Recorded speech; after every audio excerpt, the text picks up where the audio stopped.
The Brussels terror attack raising alarms and new concerns here at home about the vulnerability of commuter hubs, particularly our rail systems and also airports.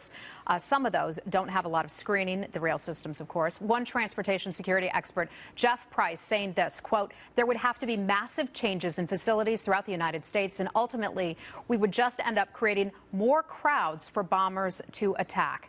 Joining us now, former House Intelligence Committee Chairman Peter Hoekstra.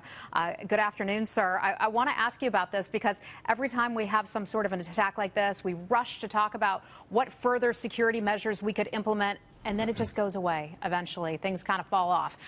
Do we have the will now to do something more?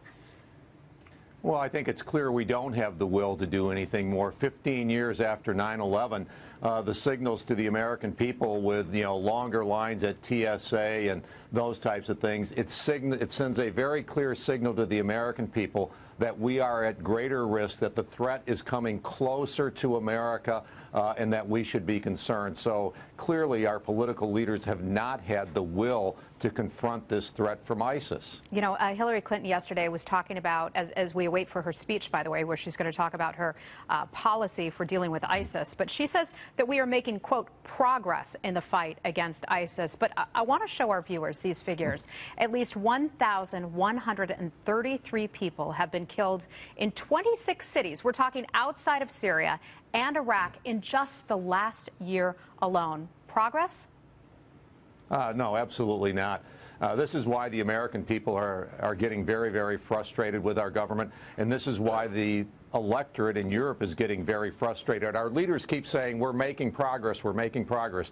They see what happens in Paris, they see what happens in Brussels, they see what happened in Cologne on New Year's Eve, we see what happened in San Bernardino. We are not making progress. The threat is coming, and it's coming to our homeland, and it's hitting Europe, and the people are getting very frustrated because our leaders are spineless to make the necessary changes and the decisions to confront ISIS. Yeah, we have a hard enough time changing things here at home and even, frankly, changing the American public's mindset. How on earth do you do that when you're trying to coordinate with other countries? Well, I think, I think the American people and the people in Europe, they would be thrilled if we actually had a strategy to eliminate ISIS in Libya, to eliminate ISIS in Iraq and in Syria, to empower the Kurds and the Sunnis to confront ISIS. All they see is us going in, overthrowing Gaddafi, losing the entire country of Libya and the northern coast of Africa to ISIS. They see us making one stupid decision after another, and they're getting extremely frustrated. Well, sir, let me ask you about the presidential race. I know that you were backing John Kasich, Jeb Bush endorsing Ted Cruz in the presidential race. Oh, pardon me. And we have some folks, Ted Cruz, calling him earlier today a spoiler. I want to take a listen to this and then get your reaction. Kasich's role right now is simply as a spoiler. The only thing he can do is help Donald Trump. You know what Mitt Romney said this week? But Senator, he said a vote for John Kasich is a vote for Donald Trump because he's just bleeding votes away. How long do you think Congressman Kasich will stay in, or Governor Kasich will stay in?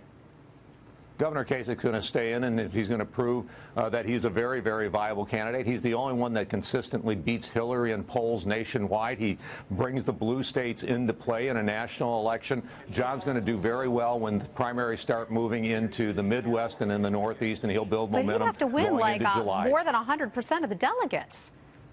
No, that's right. John's betting that we're going to get into a multi-ballot convention, and when people see his credentials and how he's polling and the momentum he has going into the convention, that the delegates will rally around his candidacy. All right. Former Congressman Pete Hoekstra, thank you so much. Appreciate your expertise in joining us today. Thank you. Thanks.